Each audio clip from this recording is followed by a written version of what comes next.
అందరికీ నమస్కారం. నా పేరు దగ్గుబాటి ప్రసాద్. నేను అనంతపూర్ అర్బన్ నియోజకవర్గానికి సంబంధించిన ఎమ్మెల్యేని. జూనియర్ ఎన్టీఆర్ని దుర్భాషలాడుతూ నేను తిట్టానని చెప్పేసి మీడియా మిత్రుడు నాకు వీడియో పెట్టడం జరిగింది. గత 10-15 రోజుల నుంచి అనంతపురం అర్బన్ రాజకీయాల్లో ఏం జరుగుతుందో అందరికీ తెలుసు. దాని కుట్రలో భాగంగానే ఈ వీడియో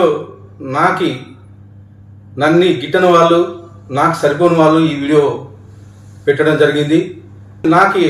నారా ఫ్యామిలీ అన్నా కానీ, నందమూరి ఫ్యామిలీ అన్నా కానీ చాలా అభిమానం. నేను చిన్నప్పటి నుంచి నందమూరి ఫ్యామిలీ అభిమానిగా పెరిగినోడిని.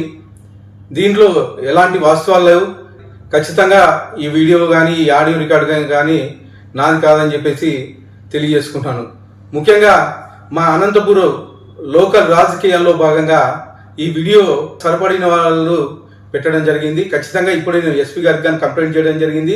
దీని మీద గట్టి చర్యలు తీసుకోవాలని చెప్పేసి ఎస్పీ గారిని కోరడం జరిగింది.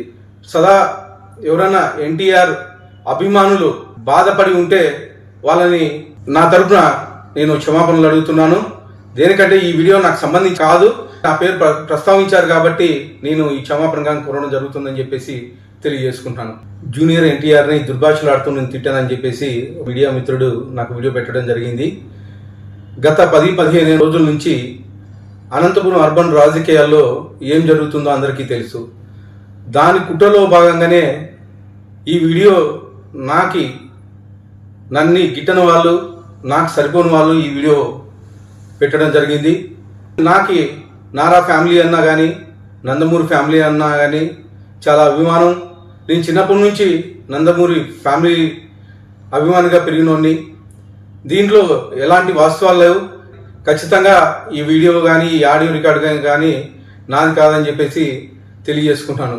ముఖ్యంగా మా అనంతపురం లోకల్ రాజకీయాల్లో భాగంగా ఈ వీడియో సరిపడిన వాళ్ళు పెట్టడం జరిగింది. ఖచ్చితంగా ఇప్పుడే నేను ఎస్పీ గారికి కానీ కంప్లైంట్ చేయడం జరిగింది.